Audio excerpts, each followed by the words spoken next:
Hey, All how's it right. going?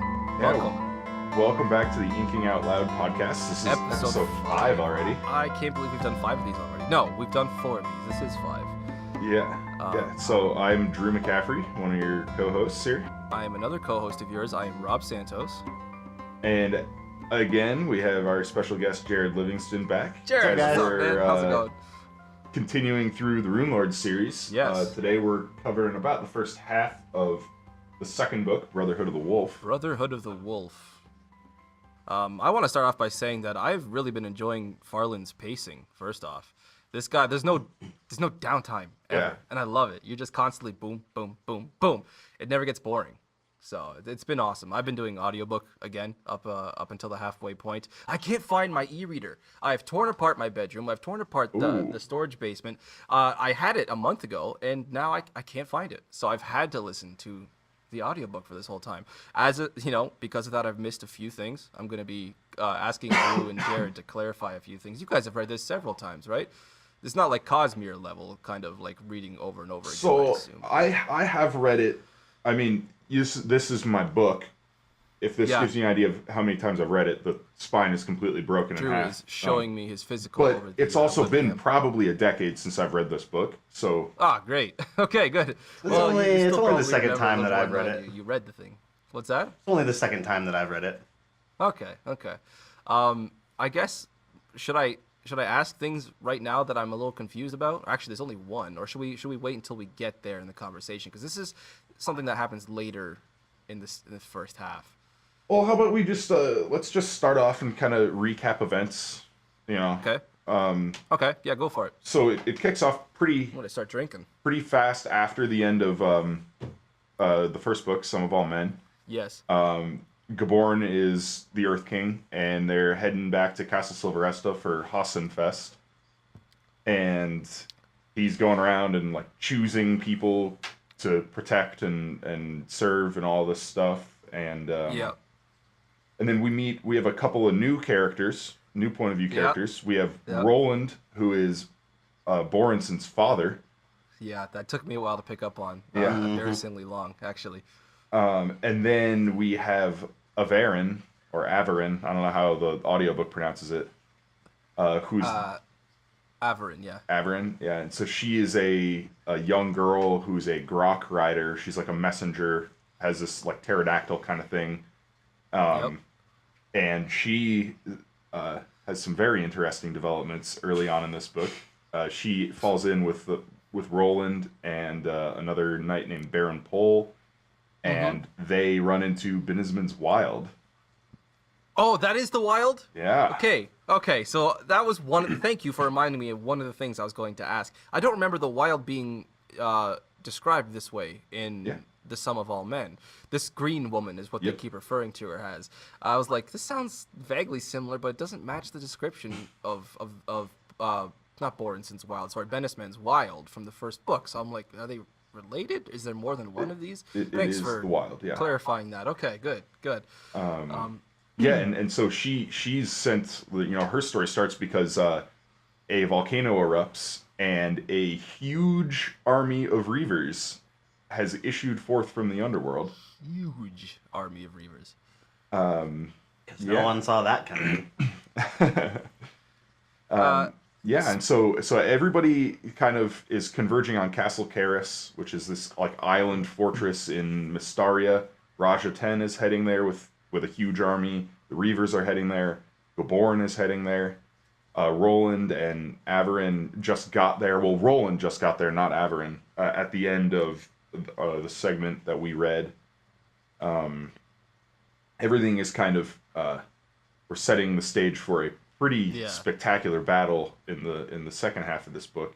But before we get there, Raja 10's Flame Weavers opened a portal to the Netherworld and summoned they did. Being of darkness and fire called a Darkland Glory, and that attacked. And so there's another new character. We have Aaron Connell. I was gonna ask. I was like, wait a second, that's not the Averin you're talking about, because No. we're talking about the little girl. Yeah, Aaron. Aaron Connell, who's the daughter of the High Queen of Fleets. Yes, she's very Scottish. Yeah, she is. And Kellinor Anders, who's the son of King Anders. they are traveling together, and where we are now, Kellinor was grievously wounded by the Darkling Glory, but he's hanging on.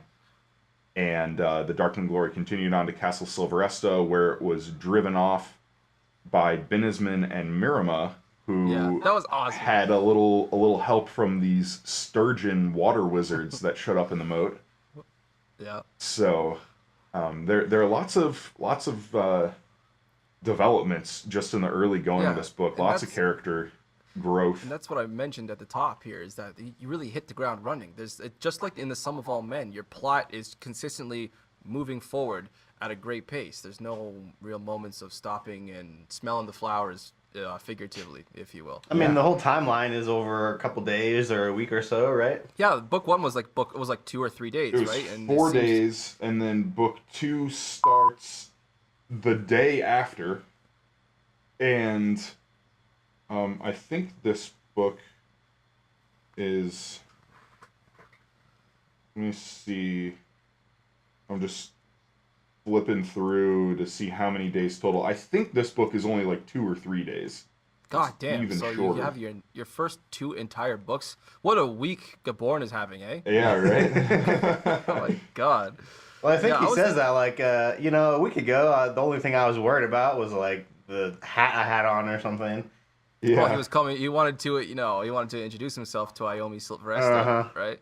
And he was like worried about how she would regard him, And holy shit, now he's the Earth King, and he has everybody's lives on his shoulders, and he has all these new powers that he's gonna have to figure out, and just a lot of guilt that he's gonna have to kind of address and And deal with. He's further complicated by Rajaten's massacre on the Blue Tower. Yes. Yeah. Which is the giant Dedicate's Keep for basically all of Mystaria. So, what was once the most powerful kingdom in Roafhaven basically just had its military might halved. Okay. And I think you just answered my question that I had. Yeah, all of the Mystarian soldiers of any note just lost their endowments. Okay, good. Including Borenson. That was the question Including that I had Borenson, that I was going yes. to ask you. Borenson too? I didn't consider that. So this book takes place over 3 days. Damn. Yeah. I think that might have been in one of the next chapters, but yeah.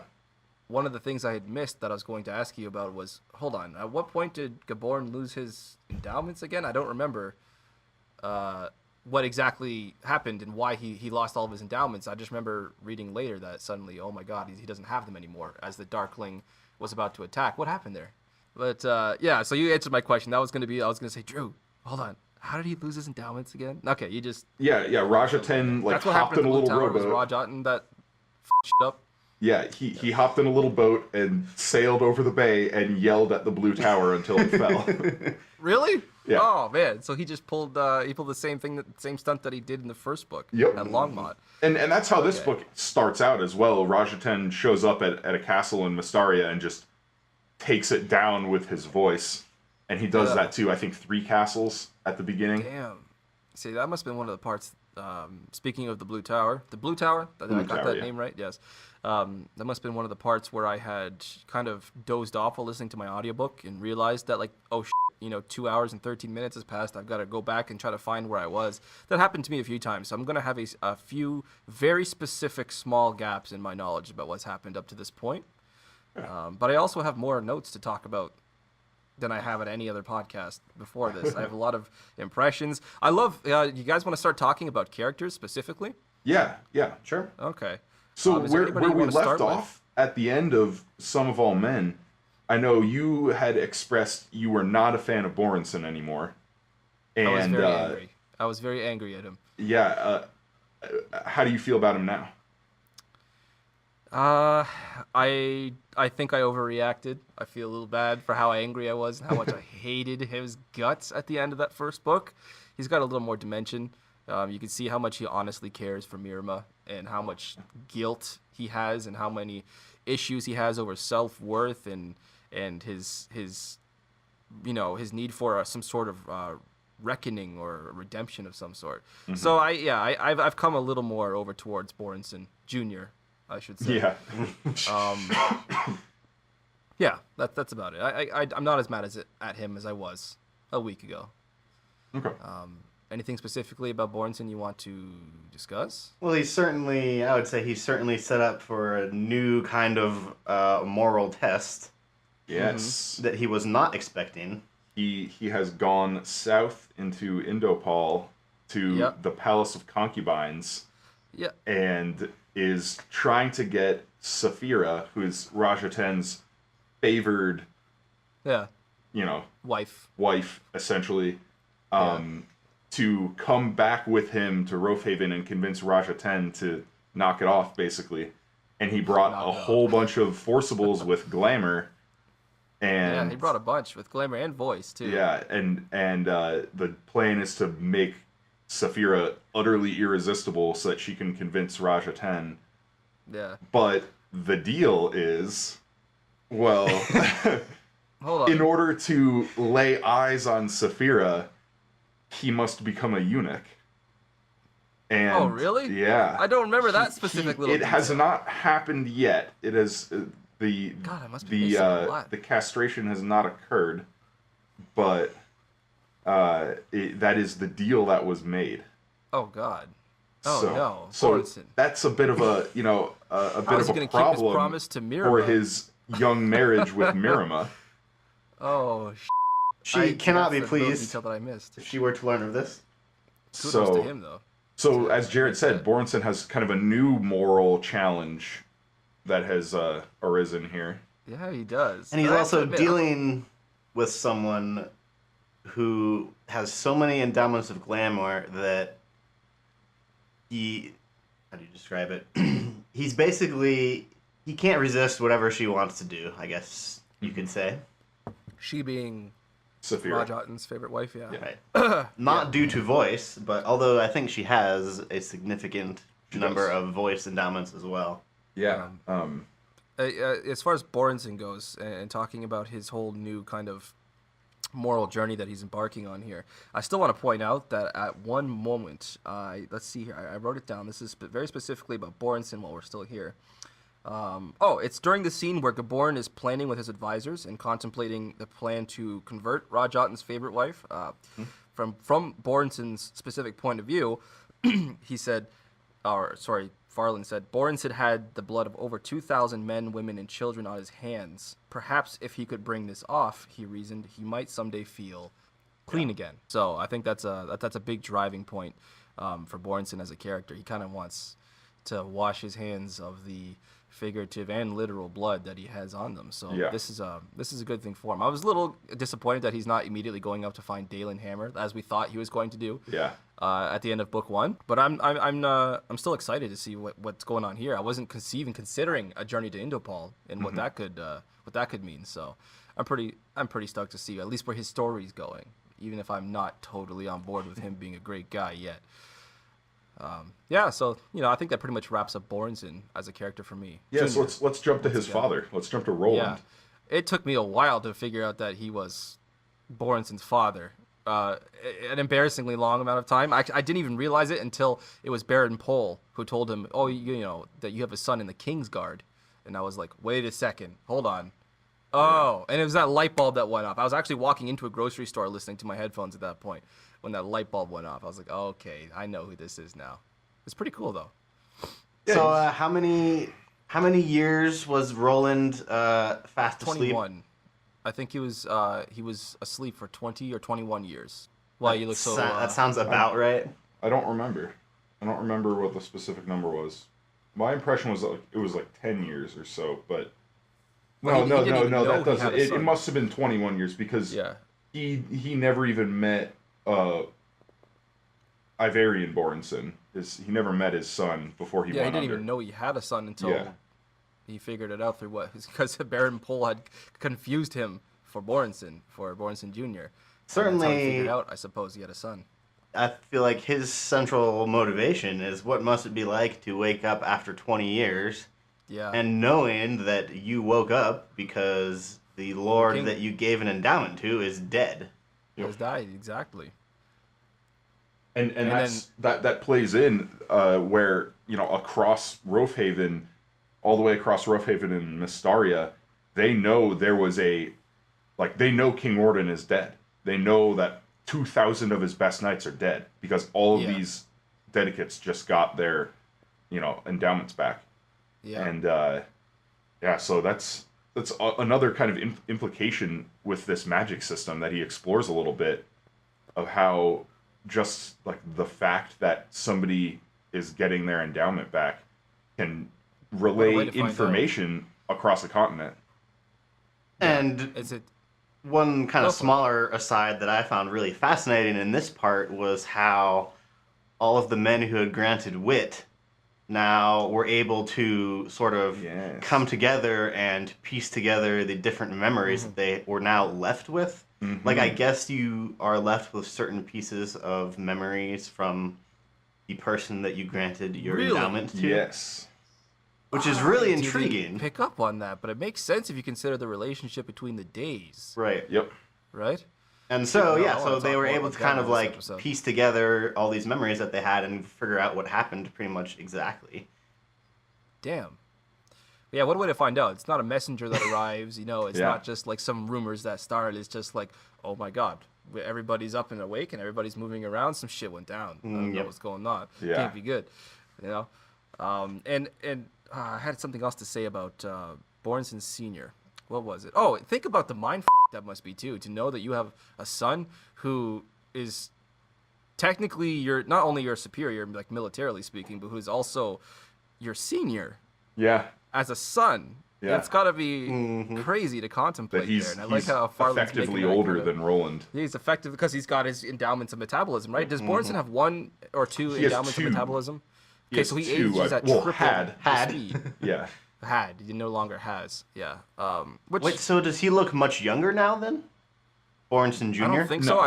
I think his aging process has just slowed back down to normal, but he's still left with his 40 some odd years, I think, that he's got accumulated. Right. That is correct. Okay, so I understood that properly. Yeah. Anything else about Bornson Sr. you want to cover? Well, I think at least not much more for part 1, I imagine, eh? Yeah. Some of it goes into Averin, I suppose. Where I want to talk about Averin. Sure. I don't remember a whole lot about her, so let's. This will be a little instructive for me as well. I guess the segue would be that he sees himself as a father figure for her. Yeah. Fine. Yeah.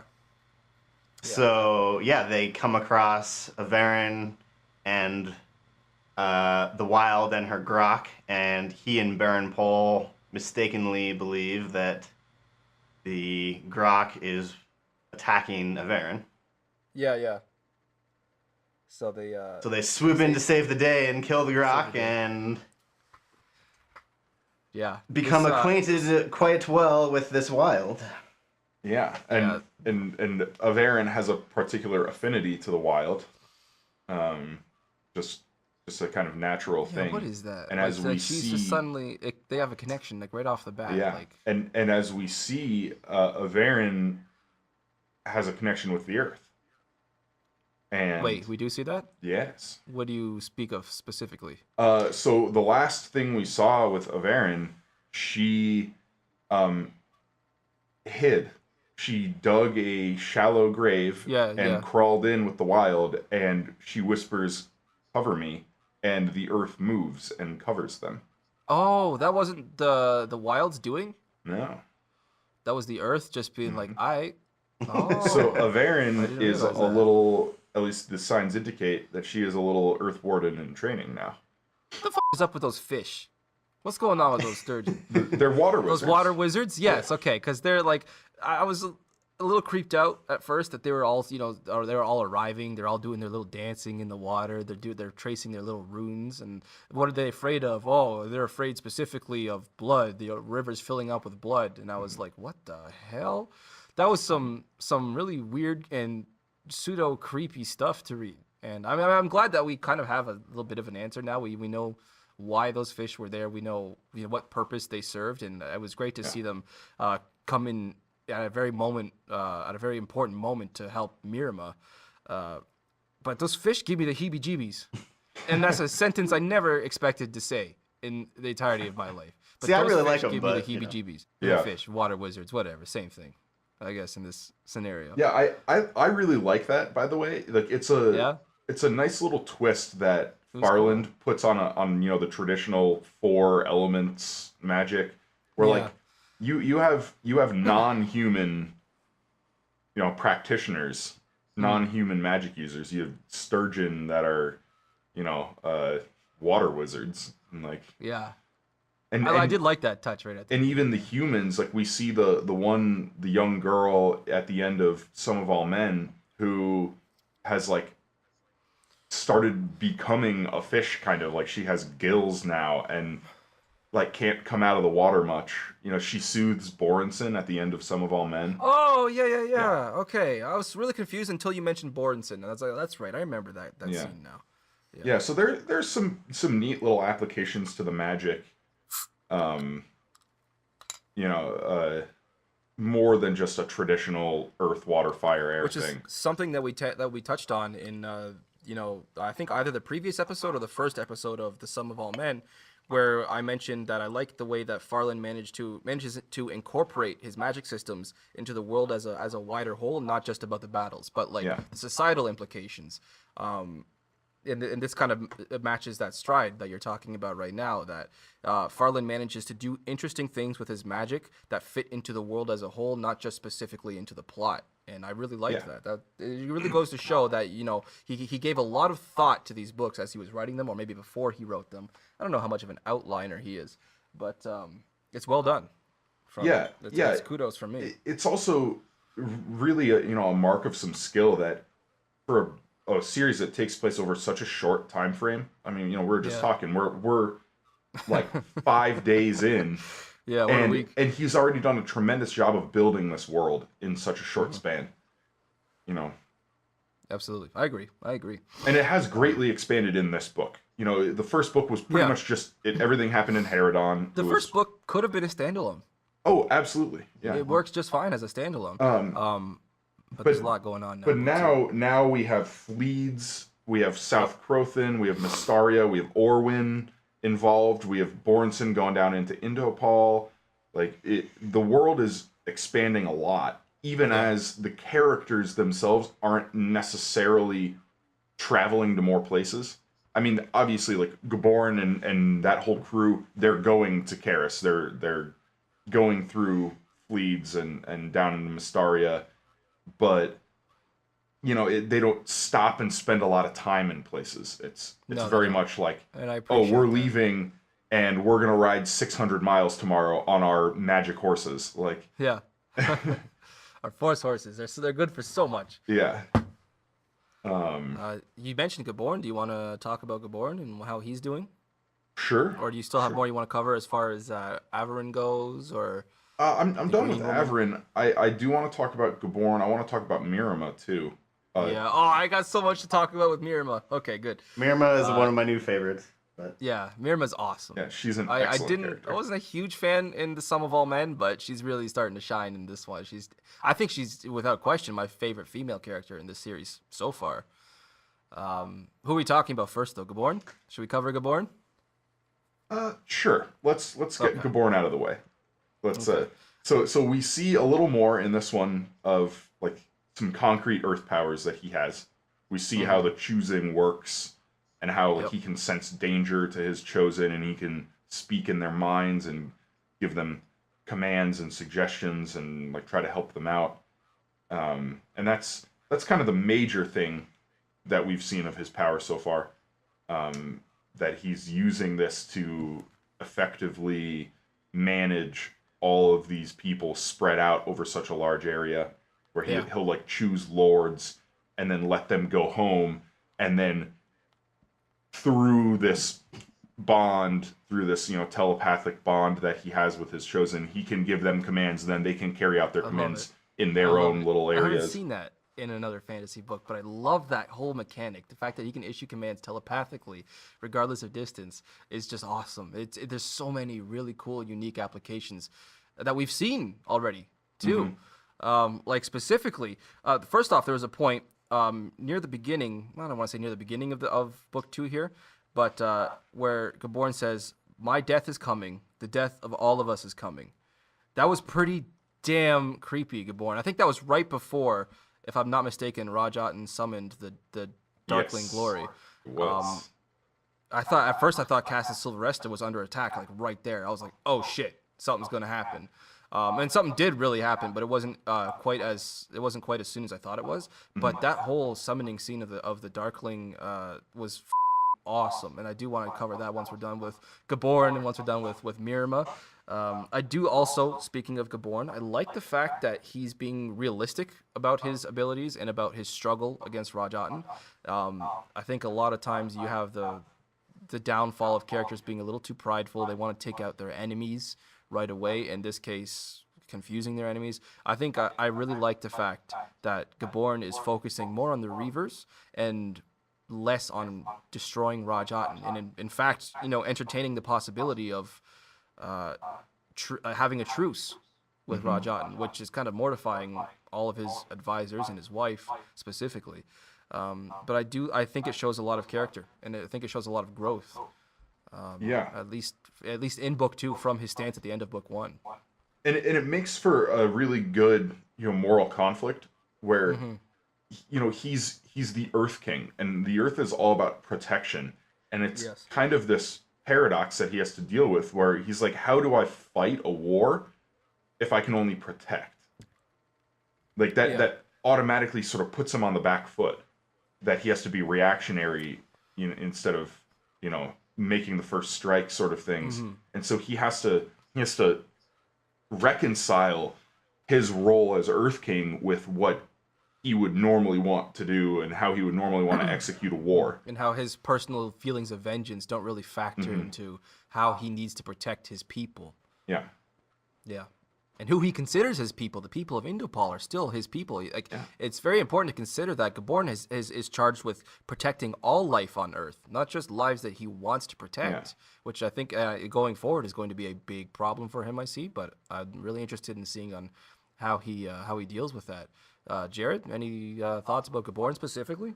I mean, what I find really interesting about him in this book is how he's sort of trying to grow into his powers. One example being sort of the logistics of how he reaches out to people, and we kind of see one scene where he tells people to get ready to flee or something like that, and they I loved those take scenes. it literally and begin to sprint away, and he has to like resend his I don't know what you call it, resend his orders, if you want to call it, his thought commands. I don't know.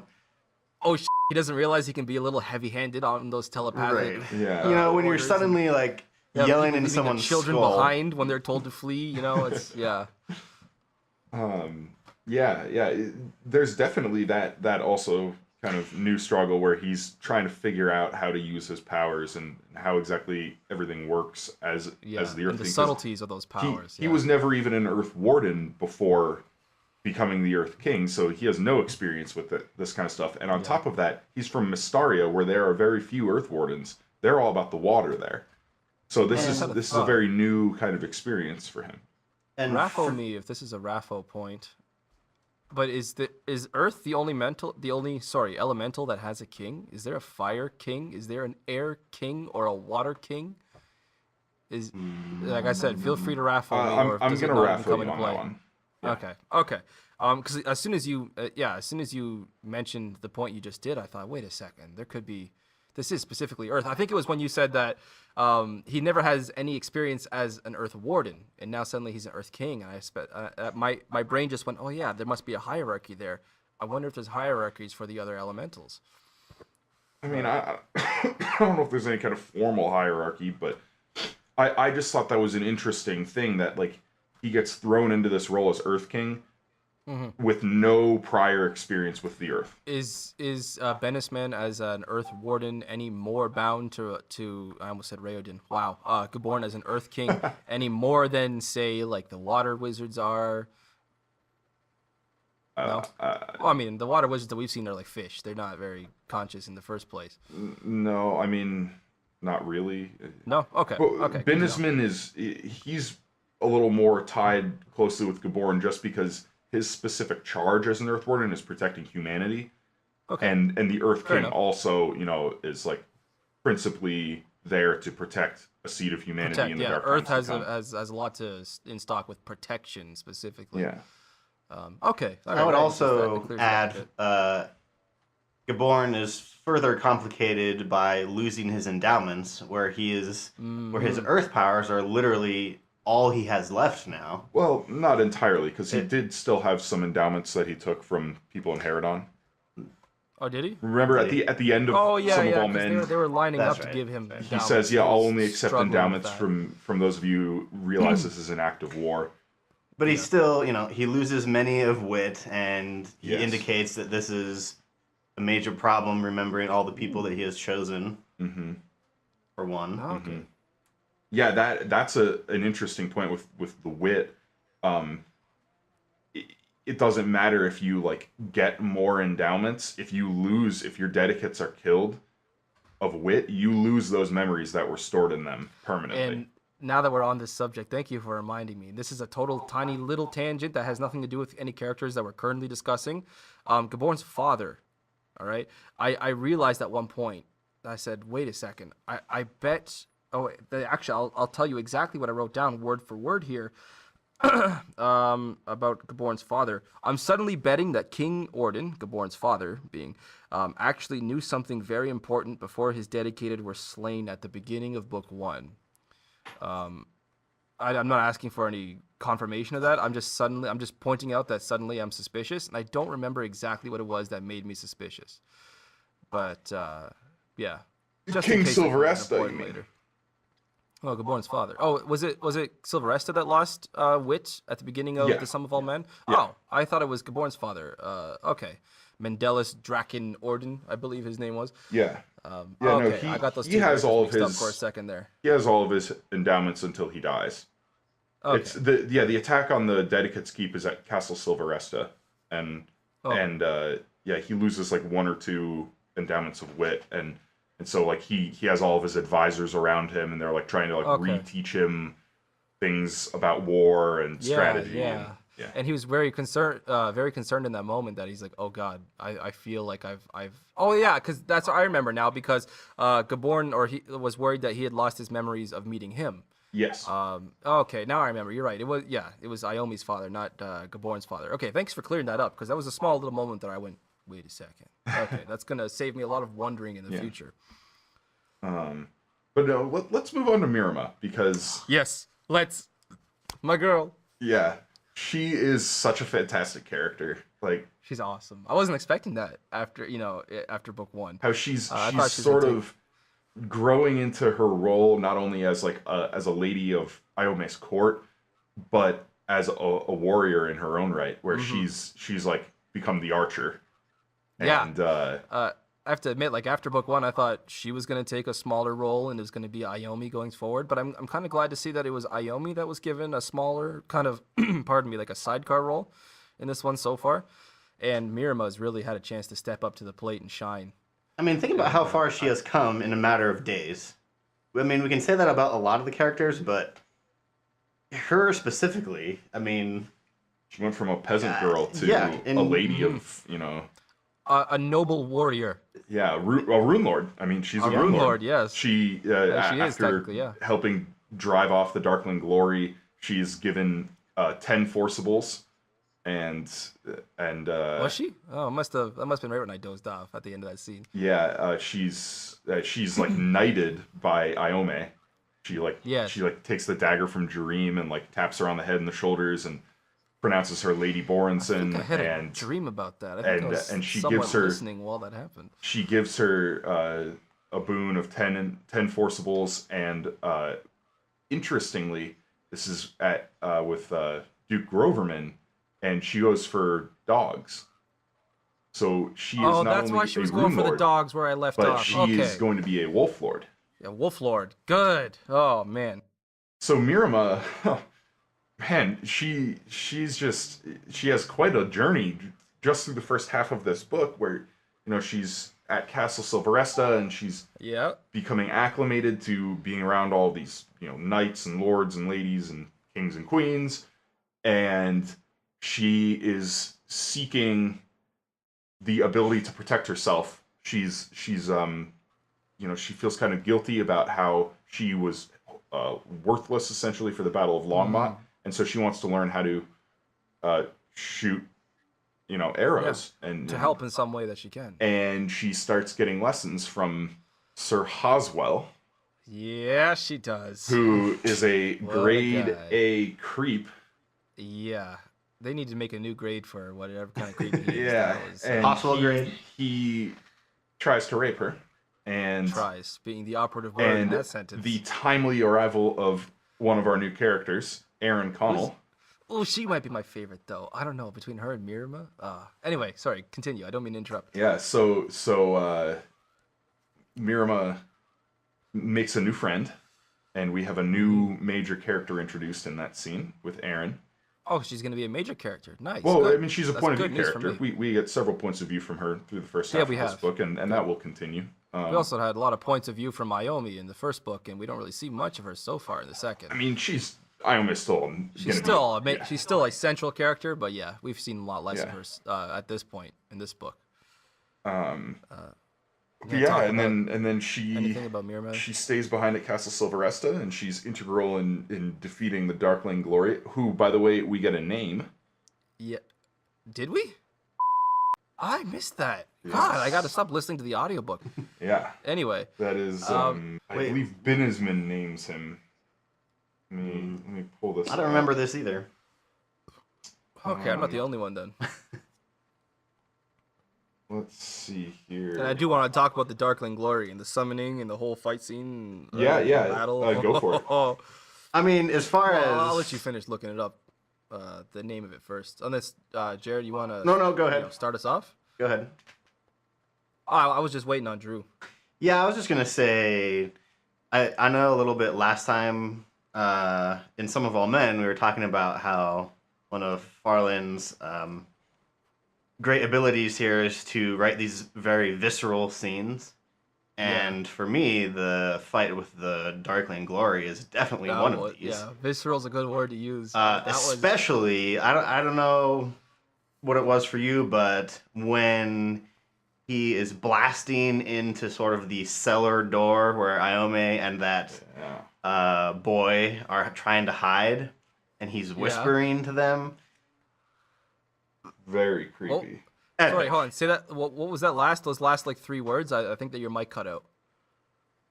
Very creepy and epic. No, right before very creepy. Like right after he breaks into the room there, into goddamn, what's his name? Businessman's room, and Iomi's hiding with the club-footed boy. Mm-hmm. Yep. Yeah. That was creepy as shit.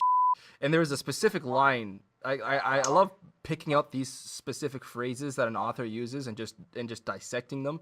I love the line when Farland is discussing the sound of this creature's kind of screech, its kind of yell. He describes it as an aria of the damned. And I went, oh, that's such a good line. That paints such a nice picture. It sounds like it would be like a really good like black metal album, you know? Nice. Aria of the damned. It was really good. Everything with the Darkling Glory, from its summoning, that was badass. Its whole kind of momentous attack, and how Gaborn kind of felt it coming, and how he was issuing orders telepathically, yes, to his chosen. It was just that whole scene was really, really superb. And I also, on the subject, I love the fact that we get like kind of a mid-book climax. If that's what you want to call it very much felt like that. You know, a lot of authors will wait until the very end of the book until they give you something like as breathtaking and as fast-paced and desperate as this is. But again, you know, drawing a possible correlation between Brandon Sanderson and David Farland, you especially with Brandon lately, you start to see a lot more of those. You see those moments like halfway through a book, or maybe about 30-35% of the way through a book, that's like an moment. And it kind of correlates to Sanderson uses parts in his books, and it kind of correlates to a climactic scene at the end of one of. Yeah, you do have parts in these books. You have separate days. That's true. That's true. Although the climactic events, like these kind of peaking moments in the conflict early in the book do not necessarily coincide with the end of the days. Yeah. It's just. It But the makes it feel pacing, more realistic. the pacing is very natural in these books. It moves at a healthy clip, of course, but it's smooth. It feels right. It doesn't feel rushed, despite how It's not fast it very is. Yeah, it's not very often I get through an entire book when I don't have a single moment anywhere that I'm going, "Oh my god, let's just get to this character." Or, "Oh my god, let's wrap this up and move on with the plot." You get that with almost every single book, but as far as the Runelords series goes, in the Sum of All Men, and so far in Brotherhood of the Wolf, I haven't had any moments like that where I'm Yeah. really, really, aching to get back to a specific character. Yeah. Oh, you're gonna experience that again when we get to the gap cycle eventually. Oh yeah. Oh man. Okay. Oh, Okay. talk about well paced. Anyway, yeah. So with the Darkling Glory specifically, this is we've now seen two creatures summoned from the Netherworld by the Flame Weavers. We have the Salamanders in the first book, and now we have the Darkling Glory. But the Darkling Glory is it's different. It's kind of its own entity, where the Salamanders Yeah. were sort of mindless, like animalistic. The Darkling Glory is intelligent, and Yeah. it there's this sense almost like, is the Darkling Glory really serving the Flame Weavers, or is he kind of using them as a way to get out? Well, if he's conscious, and Yeah. I'm just learning now that he has a name too. Yeah, of course, he could very well have his own personal agenda, at least. I think they There's a might lot realize they were in over their heads with this, but Mm-hmm. Yeah. Yeah. I'm they're- curious about I had Rajaten's motives for doing this. What spurred this decision? How does he have control over this thing? That's what I want to know. Because the Flame Weavers serve him, so the Darkling Glory is just like, okay, I'll listen to what you got to say. That's. I mean, the impression is I it- got or is- from it is that like he doesn't control it. They don't control it. They kind of like let it out and then pointed it in the right direction and And let it it didn't go. decide to kill them because they knew too much, or Well, they could presumably they could like banish it back to the Netherworld. They had that power, the Flame Weavers, because they can open that portal. They can open the portal. Yeah, okay, So- that makes a little bit of logical sense. I wanted to bring up Castle Karis, which is where sort of the second act of this book is focused. It's this, tremendous fortress on an island. Sort of a similar idea as Longmont, though different completely in architecture, where we have this super fortress essentially, Yes. and another big battle is being set up. But we know from the end of Sum of All Men how the Battle of Longmont played out in a very unexpected manner. It did. And It did. and I think Farland is sort of establishing a track record of that. And so I wanna get a little prediction here from Rob about how there's he predictions. thinks I forgot about that. the ending of this book is going to go here with these three armies converging on Karis. We have the Reavers, we have Rajaten, and we have Gaborn and his sort of relief force. So I want to hear Okay. some thoughts from Rob. I haven't considered any predictions this time around, but I'll definitely throw a couple down. With everything converging around Castle of Karis, is that how you said the name? Yeah. With everything converging around there, I fully expect the battle to go. Not how the battle goes, but I fully expect the battle to serve a useful purpose, and that purpose I think is going to be uniting the armies of mankind against the Reavers. I think the Reavers are pretty clearly at this point like the ultimate end goal, bad guy, the enemy. I don't think Raj Otten is finished in his storyline, so I think he's going to live. But I really think that once Raj Otten's army gets gets their first glimpse of reality, if that's what you want to call it, and I think there'll be a lot more room for negotiation, if not complete and total alliances between the Earth King, Gaborn, and Raj Otten's forces as they unite in their ultimate struggle, which will be that against the Reavers. I think Binisman is going to die. I thought he was going to die, I think, if I'm remembering correctly. I think I thought he was going to die at the end of book 1. He definitely has to die sometime. He's too this might sound morbid, but he's too good of a character not to kill. Interesting. I think his death would serve a really useful purpose, and that would be like an, oh shit, we've kind of lost our whole father figure, and we kind of have to figure out things for ourselves going forward. That's really about it. As far as Benisman's Wild, I have no idea. I have no godly idea what piece that she has to play going forward from here. Yeah. I'm really hoping it's something good, because at this point she's also giving me the heebie-jeebies, like more so than that fish. Fish, I should say.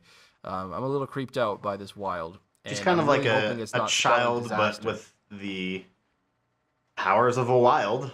Yeah. Yeah.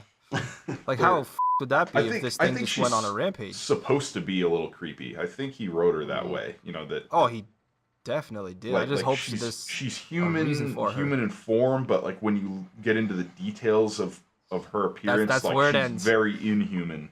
Yeah. Blood good? Blood bad? It's like blood. No, let's not talk about that anymore. That's creepy. Quick aside, I love some of the comedic descriptions that Baron Pole gives for. I love Baron Pole. We didn't get to talk about Baron Pole. Well, there's not much to talk about. He has. I can't remember any of them specifically, but he has some great one-liners describing this monster.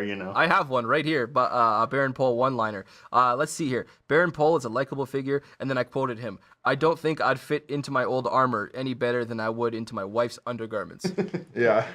That was an awesome line. It was that moment right there I decided I liked Baron Pole. Just the very first scene when we meet him, when Roland gets shoved into bed with him at the very full inn, and Baron Pole keeps like rolling over and groping him in his sleep, thinking that Roland is his wife, and every time I honestly thought at that point that Baron Pole was going to die in that scene or the next scene. Like, but I really enjoyed it. Oh, had that been Borenson Jr.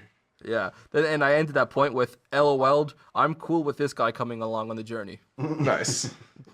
Definitely. Yeah. I'm very intrigued to see where the Wild goes. Yeah. Oh, have you not read past book 2 here? I have. I thought you had read the whole thing. Yes. Okay. Oh, I see what you're doing now. Okay. You're laying the groundwork for me to be suspicious. I see what you're doing now. Okay.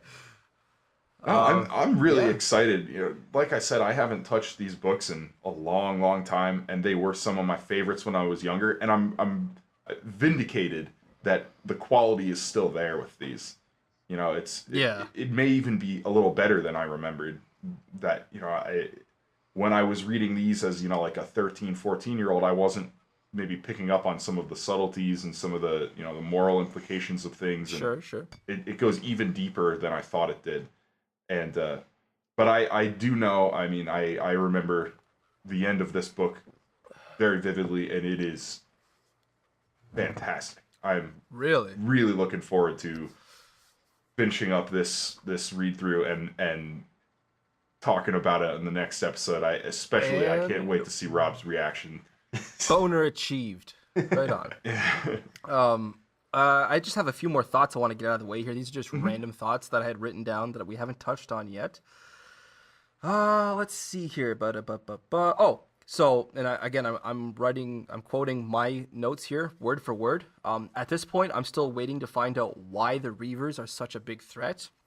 I get that they are, and it totally makes sense to me. They're non-human creatures. They slumber in the earth. They want to kill everybody and everything. They have weird powers that we don't understand, but I'm still waiting to see why they're such a big threat. Like, I get they're huge and they can kill any men that they want to, but I mean, the same could be said for like wild boars. Like, what sets them apart from mindless killing machines? They use magic, but so do the fish. So why such a strong reaction to sightings of Reavers? Like, why lead entire hunts to exterminate them? They don't seem very threatening to humanity as a whole yet. Read and find out. Okay, good. Yeah, like that's one thought that I wanted to get out of the way. Another thought here. Damn, the Darkling Glory summoning was badass. That just kind of goes as is. Let's see here. Betting that King Orden knew something. Yeah. That turned out to be Silveresta. Bornson's discussion with the Invincible at the Blue Tower. I wanted to just touch on that very, very briefly. I think it's as to why he follows Gaborn in the first place. That was very, very powerful. I definitely got more of a feel for his like unwavering faith in Gaborn during that scene, because the Invincible had some good points, if I remember correctly. And he did a pretty good job persuading the Invincible to not kill him on the spot. Yeah, that was like when he decided, okay, I'm giving up all my arms, I'm totally under your control. I had that serious moment where I was like, oh like I have a lot of stock in Bornson as a warrior, and with his weapons, I feel a lot more confident and capable in that man. Let's see here. Here's something totally aside this is just a stupid little off on the side thought, but I'm starting to feel, and this is again quoting my notes directly, I'm starting to feel that, I'm starting to notice Farland's lack of any care for horses. It seems like every battle scene has several vivid descriptions of horses dying, and none of them ever seem to have a name. Characters in these books must go through horses like a new pair of socks. Certainly. That was that thought that I don't have much to add to that. I guess it's just an observation. Like I don't know much about horses myself. Like when Robert Jordan is talking about like geldings and different kinds of horses and shit like that, I don't fucking know anything. But we don't even get names of these horses in Farland's series, and they're all just dying left and right. Like it's a fucking slasher film. I couldn't believe it. It is certainly a pretty drastic difference in the way horses are treated in this series, and not just like treated in world, but like the author treats them from the Wheel of Time, where and I don't want to make everybody like, oh, Rob, so, he's like, but horses. I mean, cause it is an interesting thing to note from like an authorial perspective, how in some series, the Wheel of Time, notably, everybody's horses are named. Yeah, they're like they have personalities. Bella. I mean, you have Bella who's been turned into a freaking meme by the fandom, and even in the Wheel of Time, it goes beyond that into like some other animals. We're not going to go into that now, but like animals are given like personalities in the Wheel of Time, and that's very much not the case here. Like the animals are used as tools, and kill one and you kill another. They don't have any names. They don't have any personalities. They're basically just like furniture. They're tools that you have to feed. Part of it is that they are part of the endowment system as well. Yeah, exactly. They're there to help move the story along, and that's it. Exactly. They're a plot device more than they are like a character. It's like, we need some endowments here. All right, let's horses. Get some puppies and have them bond with Mirama, and she has 10 endowments now. Or we need to ride 600 miles in a day in order to get all the pieces together for this battle. All right, well, they're all riding on force horses. So, so as far as the rest of my notes go, I just have a couple tiny little comments. That's all they are. They're just comments. It was a really sobering moment for Mirama in chapter 26 as she contemplates the possibility of death as she's fighting the Darkling Glory, or it's attacking the castle. And she can't help but thinking about how glad her family would be to get their endowments back. And to quote her point of view specifically, it did not matter if Mirama died. She thinks that more than once. I think it's twice in that scene. It does not matter if I die. And she keeps thinking about how happy her family would be. Her sisters would be to get their glamour back, how happy her mother would be to get her wit back. I think that added a lot more weight and dimension to her character, and I'm really glad to see that she managed to pull through and pull something off that like she did. Because my next point, it's just one sentence, is "Go Mirama, you kill that son of a bitch," and it was awesome. Yeah, no, awesome. that is and that's the end of my my notes here. A good point to bring up. It really drives home the reality of the consequences of this magic system, Yeah. Like Like that, this is something that these people, and by these people I mean Runelords, they have to live with, knowing that they have taken something, dear and vital from other people, and it was given. It was given willingly. Of to course, it them, has to be willingly. You have to be devoted to give it. But it's still like you've left people in this reduced state for your own betterment, and that's something that I'm sure there are plenty of Runelords out there who never even consider it. They're too self-centered. Right. And that marks the characters that are. But this is a point in Mirima's favor, that this is something she considers. That this is something her moral compass forces her to regard.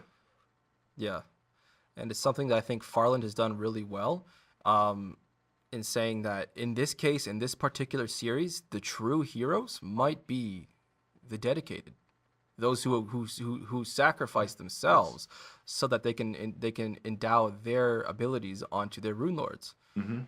It kind of gives a whole new interesting take on the whole kind of hero and those who need to be saved relationship. Who's saving who? Are the heroes saving the dedicated, or really are the dedicated being the ones to sacrifice and save the heroes?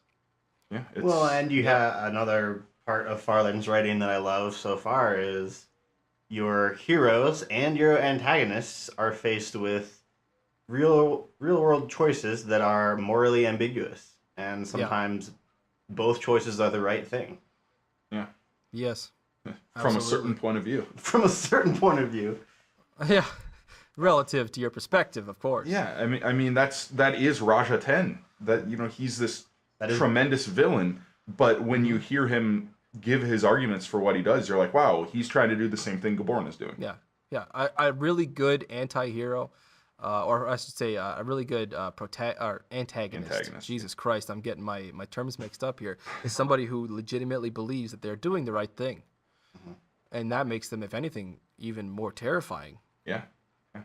Yeah, absolutely. So does that about wrap up our discussion for? Do we want to just go into the final draft here? Yeah, we can head into the final draft. I think I need to pee again. Well, then let's make this quick. And I got nothing anyways. Yeah. Okay, yeah, that's true. Yeah, I had a rough evening. For those who don't know, which is everybody, these two have done a bit of partying last night, so they're not quite. As, one of our good friends is back home from the army, so we went out and had a couple of beers. Yeah, absolutely. So, you want to start with what you've been drinking, or so I just cracked this open. I wasn't even sure if I was going to, but I decided it's too good not to. It's a breakfast stout. Yeah, join me up here. It's breakfast stout from Founders Brewing Company in Michigan. Breakfast stout. I am over the moon right now because Founders just came to Colorado.